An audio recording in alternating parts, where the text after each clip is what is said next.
Hello, everyone. Welcome to the 20-minute Mode podcast by Volloop.io. Here we talk with senior thought leaders and practitioners in the space of customer support to understand how customer support is evolving and how is tech enabling them to build delightful support experiences. Today, I have with me Danish. Danish is the head of customer success at InterviewBit and Scala Academy. Danish, welcome to the show. And why don't you start about introducing yourself and your profile to our listeners and viewers? Thank you, Siddharth. Thanks a lot for the quick intro. And I'm really excited to be here. So just to basically give a brief introduction about myself. Right now, I'm leading the customer success and the delivery here at Scalar Academy. So Scalar Academy is one of the fastest growing edtech companies of the country. Here, our major aim is to ensure that we're able to change the technology landscape of the country. So just to put in simple terms, you can actually think of Scalar as a online parallel university altogether, where we are intaking some of the most aspirational developers out there, training them for a duration of months, and then basically ensuring that they get placed at some of the best technical companies out there in the world. Here, I'm leading a team of customer success and recruitment professionals. At the same time, devising some of the processes from scratch and ensuring that we are able to hit that 10x to 100x of journey here at Scalar. Got it. For most folks, you would know Danish, but for folks who do not know him, Danish has been a leader in the HR and the tech space. Right, he has worked on various organizations and has experience both with taking a brand from 0 to 10x as well as from 10x to 100x journeys. Right. So Danish, I am super excited to have you on this show, and yeah, let's get started. Absolutely, Siddharth. All right. Danish, let me first ask you about, what does customer support in your organization look like? And if you could also elaborate a bit on the team structure when it comes to the support section of the company. Sure, Siddharth. So overall, if you look at a support section, right now, before we move to support section, I would just like to give you a brief about how does the entire structure of the company look like. So right now, if you look at Scalar, we have two kind of customers. We have our B2C customers, which are the learners, which are the developers who enroll with Scalar to enhance their technical capabilities. Then we have our B2B customers. B2B customers are some of the larger enterprises where these developers are getting placed once they complete the training program. And there are different other solutions there as well. But largely, if you look at the entire customer base, there are two set of customers here. For each of the different sets, there are different ways. Basically, if you look at the B2B segment, there's a customer success team who basically ensures the success of these customers at Scalar. And then if you look at the B2C team, because the volume is large, then we have a different structure in place where with the help of operations, customer success, support team, we ensure that all of their queries are being resolved. They are having a really great journey with Scalar. So right now, overall, if we talk about the B2C side, for our learners side, use Jira for all the email communications. Then we have our internal tool as well, which is mainly for the registered users at Scalar, where basically we communicate with these learners and try to proactively resolve their queries. While on the B2B front, definitely that is one front where more proactiveness is needed, right? So right now, mostly we use the pipeline management tools, and most of the conversations that we have with these learners, with these customers, it's mainly one-to-one, just to have ensure that there's that personal touch in the entire engagement with these B2B customers out there. So in a nutshell, this is how we are managing our B2B and B2C customers here at Scalar. Sure, got it, understood. All right, when it comes to measuring effectiveness, right? One, how do you and how does Scalar measure it, and what metrics do you track internally on a regular basis? Sure. So if you look at effectiveness, then largely I would say there are two metrics. One is the volume, basically how many tickets are we receiving on a monthly basis, on a weekly basis, on a daily basis. Number two is basically NPS or the quality as well, right? Where we want to ensure that if these candidates or these companies are reaching out to us with any problems, are these getting resolved? And if these are getting resolved, what kind of happiness index is there for all of these problems? What is the turnaround time with respect to all of these problem resolutions there. Overall, these are the key metrics that we measure. And definitely, like, our aim on the B2C front is to ensure there's a quicker turnaround time, even on the B2B front.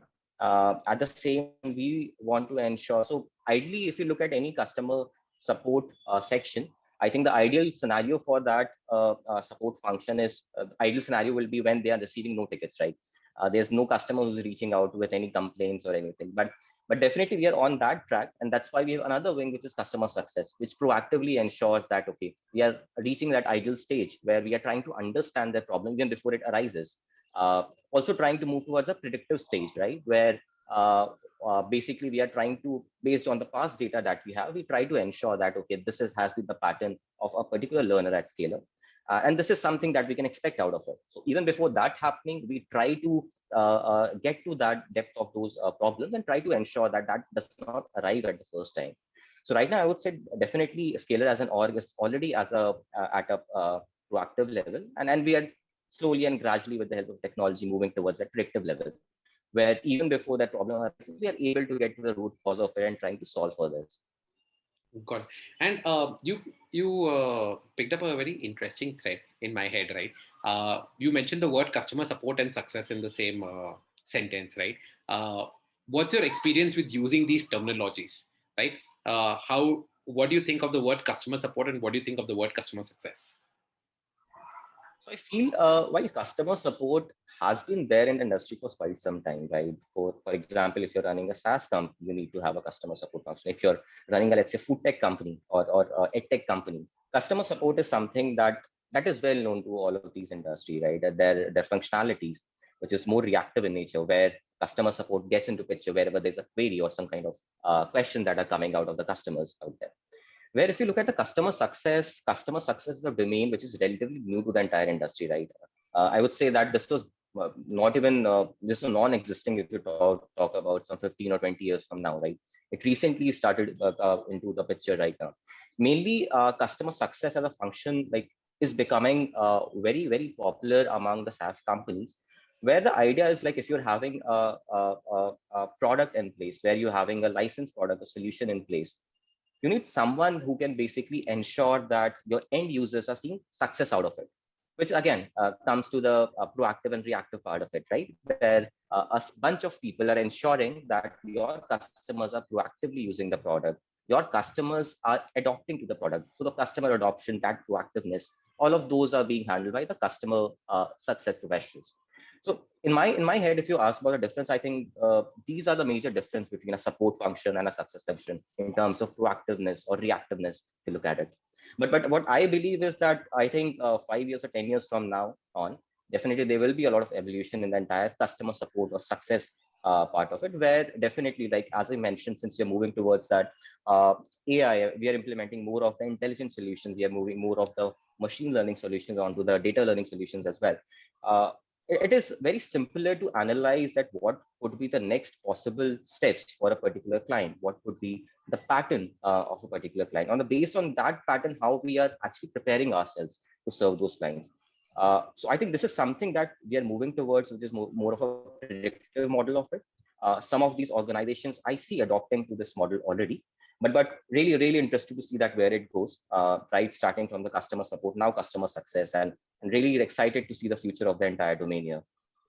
Oh yeah, I mean, I truly believe that, right? I mean, I think brands need to be proactive going forward, right? They cannot be just be on the back foot and always thinking of a defense when it comes to a ticket or a support as such, right? They have to be thinking about how do you enable customers to even give them or build, and that is what is basically building their delightful support experiences, right? I mean, that's when you have the delightful support experience coming into the picture, right? Okay, so now just going a bit further into the support, right?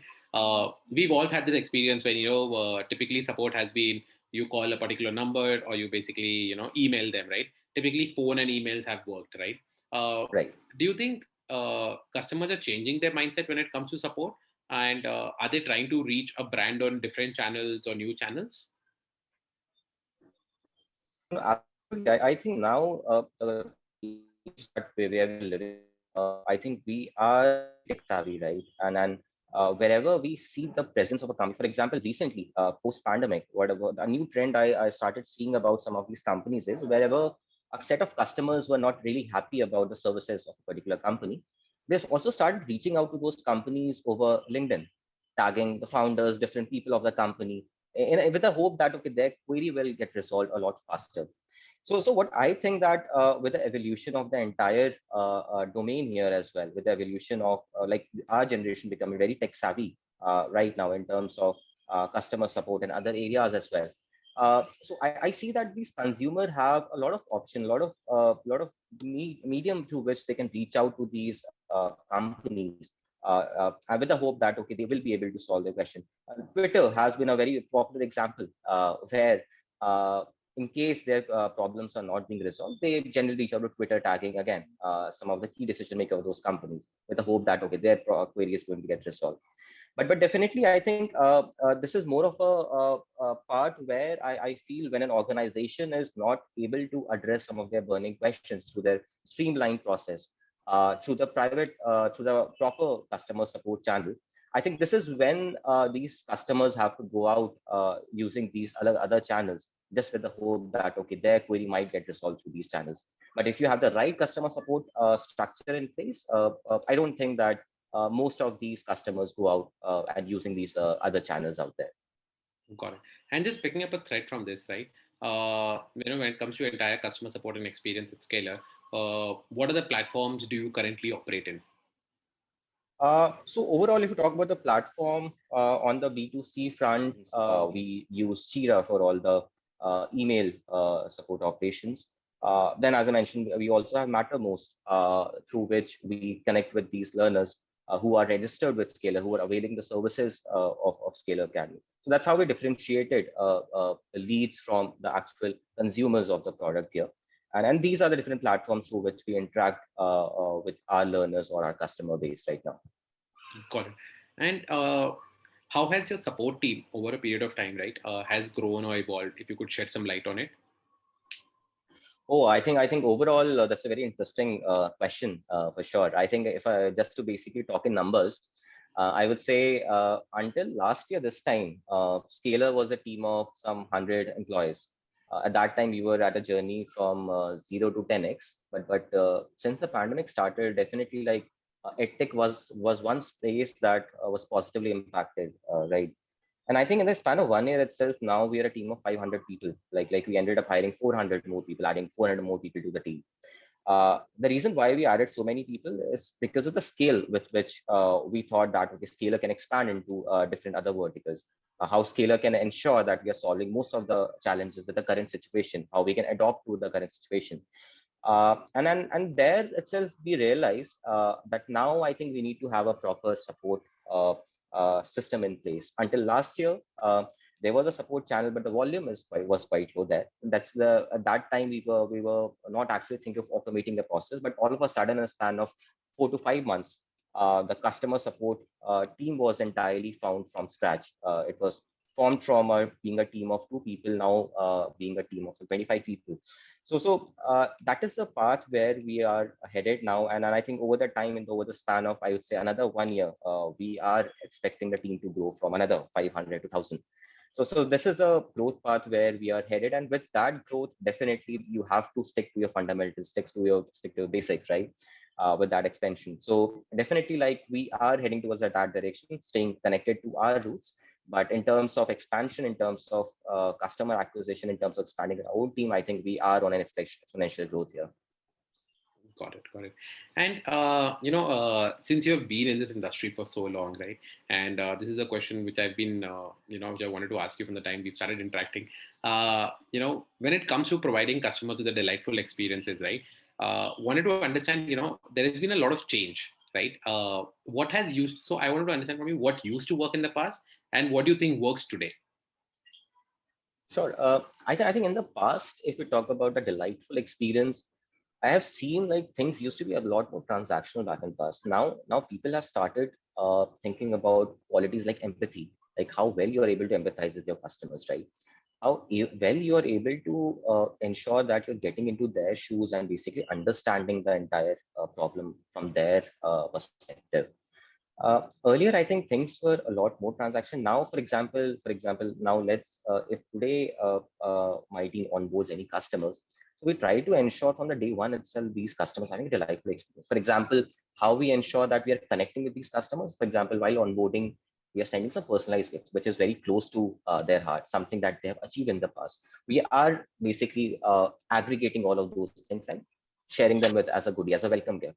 So from the day one itself, they feel like, okay, they are being felt special here while collaborating with Scalar. So something, I think those little elements have been added in the entire journey here, where we have to move above from being a very transactional in nature rather than being very, I think, being connected with these customers. So I think more personalization, this is something that has come into play now. And I have been seeing this being adopted in a lot of customer success function throughout the industry, where the personalization is one of the key qualities, personalization and empathy, which is being considered now in the entire customer success domain. All right. And when you talk about this, and this is a thread I'm picking up on. You talked about being proactive and reactive, right? Hmm. And I would like to get your thoughts on this as well. When you, according to me, because I've been, as an anecdotal example, I've always felt that brands used to wait on me to raise a complaint, right? Mhm. And now, with a lot of changes, proactiveness is coming out in the support, right? You're able to predict, okay, this person might not be having a great experience, right? What's been your experience with that? How have you used that to your advantage, or how are you building towards that? If you could shed some light on it. Sure, sure. No, as of now, I would say data is a friend, definitely. Like you can actually predict a behavior of a customer even before, I would say, the customer starts acting on a certain situation or starts behaving, right? Like there's a very interesting use case to it. Like if you're at Scalar, we try to understand the pattern about mainly the happiness index of these customers, how healthy is the relationship with these customers right now, whether they are categorized at red, yellow, green, in what bucket do they fall right now. And then that bucket keeps on changing, right? Because the nature is so dynamic, the relationship is so dynamic that a customer cannot always be in the green bucket, right? That kind of dynamism is definitely there. But definitely, like here, what we do here is we have very defined structure. For example, if a customer is moving from a green bucket to a yellow bucket, then definitely we have a team who gets into action, who tries to understand that why this could have been happening. And definitely we have different metrics tied to it, that when and at what time duration a customer moves from a particular bucket to another one. And basis of those inputs, we ensure that that customer is getting moved back to the green bucket as soon as possible within the turnaround time of 1 week itself. So first of all, we try our best that customer is not going to red bucket. Red bucket is for us is definitely a huge detractor, and we try to ensure that a customer is not even reaching there. So even before reaching that bucket, we have an intermediate stage. Our team gets into action and ensure that okay, they are being moved to the green bucket again. So this is a very simple formulation that we follow here, which has been working really well in our case in ensuring that we are retaining most of the customers. Most of these customers are really happy with us. But yeah, overall, what I see that if you have the right set of data, if you know how to utilize the data to your best, I think you can excel at ensuring that you have little or no detractors over time. Correct. And so taking a segue from this question, right? Do you feel there is a way to there is a need to reimagine the way customer support has evolved over the years? And do you feel that the pandemic, unfortunately, is a turning point that has forced organization when it comes to organizations to innovating with their customers, like engaging with their customers? Yes, yes, absolutely. Look, I think the pandemic has forced everyone to look at things from a very fresh perspective. Like earlier, before pandemic, I would say definitely things were happening at the right pace. But now I think post pandemic, a lot of these operational tasks has evolved rapidly because now you cannot meet each other in person, right? You cannot make things happen very immediately. So how we can replace it? How we can have other solution who can make those things happen? I think on the customer support part as well, I think there have been a lot of changes. Again, if we talk about the platform, the solution that we're using earlier, I think customer support was, if you look at the backend part of the customer support, a lot of these things were definitely being data oriented, but a lot of these things are manual as well in nature.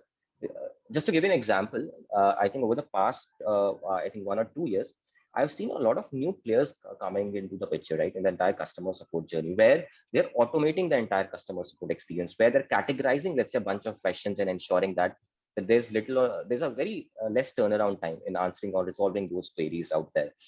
There have been companies who are coming with such solutions where basically while you're speaking to the customer, you will be able to categorize those customers into different bucket, and your different solution already prepared for those customers who are falling into that bucket.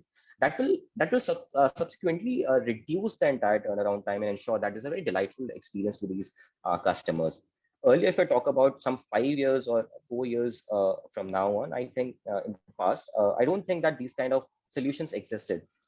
But because of the pandemic, because of the volume that is coming to picture, a lot of these companies are forced into coming up with such products that can solve these customer support related questions, even to the person, the customer support professionals as well, supporting them with how they can reduce the churn, how they can ensure there's a less turnaround time, how they can ensure these customers are going back with the right kind of answers. They are happy at the end once you're basically disconnecting the call with these customers. So I think there have been a very rapid evolvement in the entire customer support journey. I think in the last 1.5 years at least. Understood. And how do you think automation and conversational AI, right, can help enhance the quality of customer support? So definitely, I think if we go back to the rules, everything is very data driven, right? If you talk about conversational AI and basically how it's tied to the customer support, the entire automation piece of it is working on the basis of data collected in the past, right? I think definitely right now what is happening, that how even basically Scalar is planning to leverage our data is to ensure that we are putting a smart solution on the top of our existing database, right? How we can ensure that the entire system becomes more efficient. If right now, if a task takes, let's say, 2 hours to perform, if a query takes 2 hours of resolution, how we can ensure that we are reaching a stage where the query is being resolved in the less than, let's say, 20 minutes or 30 minutes.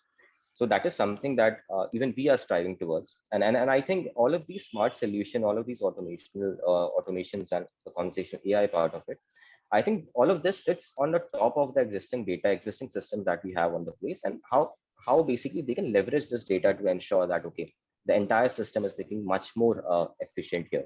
If you talk about conversational AI, so definitely I think the past example that I gave, where while you're speaking to these customers, the system starts categorizing these customers into different buckets. They start categorizing the questions that they're having into different buckets, and start coming up with a solution which is in line with your company policies, the kind of solutions that you want to give to these customers out there. So I think this has a great future, and I think we have just begun in these segments. All right. Yeah. And what is that one tech you want today in customer support that is not available? Uh, that's I think very very interesting question. No, I think the tech that I need is definitely in terms of automation. Uh, how well we can categorize different segment of queries. How well we are able to basically come to a conclusion uh, whether this is the right set of questions that we should be addressing, whether what team should be addressing certain questions, what team should be addressing another set of questions. We can categorize, bucket them, and those set of questions, how it flows to the entire organization, because customer support is basically the front facing team, right? There's a lot of things that keep on happening on the back end. How we can connect that front end to the back end more efficiently, how we can reduce the entire turnaround time between these two teams so that the entire process is seamless. Because whenever, let's say, a customer support query comes in, I think the entire team gets into a picture and they start acting on it. This is what happens. What is happening with a lot of these tech firms. So having in between the front the back end team, which can basically there's a lesser turnaround time, which can automate the entire process. I think this is something which is I think is a very required thing in the current duration right now. Sure. And how do you think chatbots and the automation as an industry, right, is going to evolve over the next coming 2-3 years? So definitely, I think if I talk about chatbot and automations as well, I think we have seen a lot of evolution in the chatbot. Some of the companies like who are having a great chatbots, and even Scalar have partnered with some of these companies to automate certain flows, not even on the customer support, but other areas as well for internal communication as well.